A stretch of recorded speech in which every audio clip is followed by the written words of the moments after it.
எவ்வளோ மாங்காய் காய்ச்சிருக்கு பாருங்கள். கை கிண்ண தூரத்தில் மாங்காய், குண்டு குண்டு மாங்காய் அழகழகாக காய்ச்சிருக்கு.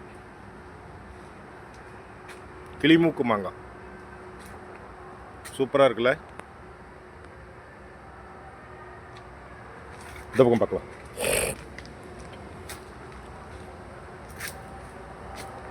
இந்த பக்கம் பார்க்கலாம்.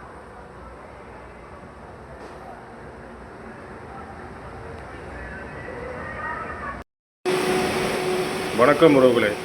இன்னைக்கு குரல் என்னன்னு பார்த்தீங்கன்னா, அதிகாரம் 79, குரல் 788. உடுக்கை இழந்தவன் கை போல ஆங்கே இடுக்கண் களைவதாம் நட்பு. இது குரல். இந்த குரலோட பொருள் நம்ம ஒரு கூட்டத்தில் இருக்கிறோம். கூட்டத்தில் இருக்கும்போது நம்மளை அறியாமே நம்ம அணிஞ்சிருக்கிற ட்ரெஸ்ஸு துணி நழுவி போகும்போது டக்குன்னு ஓடி கை அந்த ட்ரெஸ்ஸை சரி பண்ணுது இல்லையா, அதுதான்.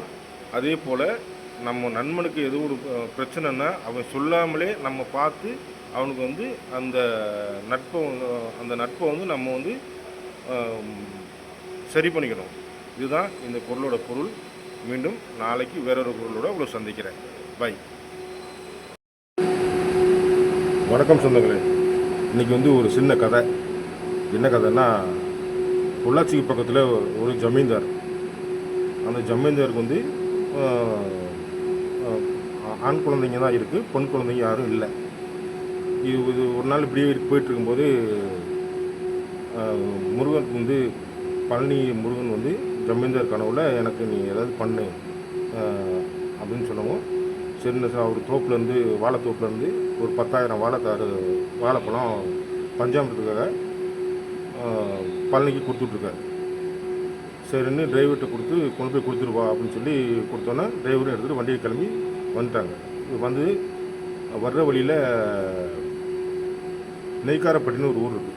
அந்த ஊரில் போய் சரி டீ சாப்பிட்டு போகலாம் அப்படின்னு வண்டியை நிப்பாட்டிட்டு டீ சாப்பிடும்போது ஒரு அம்மா 2 பொண்ணு குழந்தைங்களை கூட்டிகிட்டு வந்திருக்காங்க.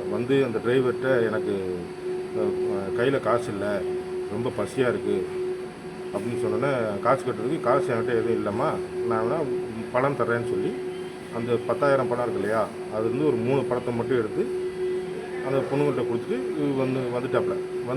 பழத்தை கொண்டு பஞ்சாமிரதம் செய்கிற இடத்துல கொடுத்துட்டு அங்கே பில்லெல்லாம் வாங்கிட்டு எல்லாம் செட்டில் பண்ணிவிட்டு வீட்டுக்கு ஜமீன்தார்ட்டையும் சொல்லிவிட்டு இவர் படுக்க போயிட்டார்.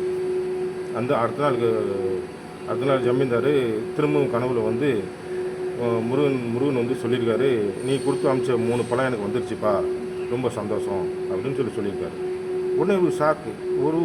நம்ம 10,000 பழம் தானே கொடுத்தோம், 3 பழம் சொல்லுது சாமி அப்படின்னு சொல்லி உடனே அந்த டிரைவரை கூப்பிட்டு, நான் 10,000 பழம் கொடுத்துட்டோம்ல, 3 பழம் தான் வந்துன்னு சொல்லி எனக்கு தகவல் வருது, என்ன பண்ண, மீதி பழத்தை என்ன பண்ணேன் அப்படின்னு சொன்னோன்னே இவன் கட்டி வச்சு அடின்னு அடிக்கிறாங்க.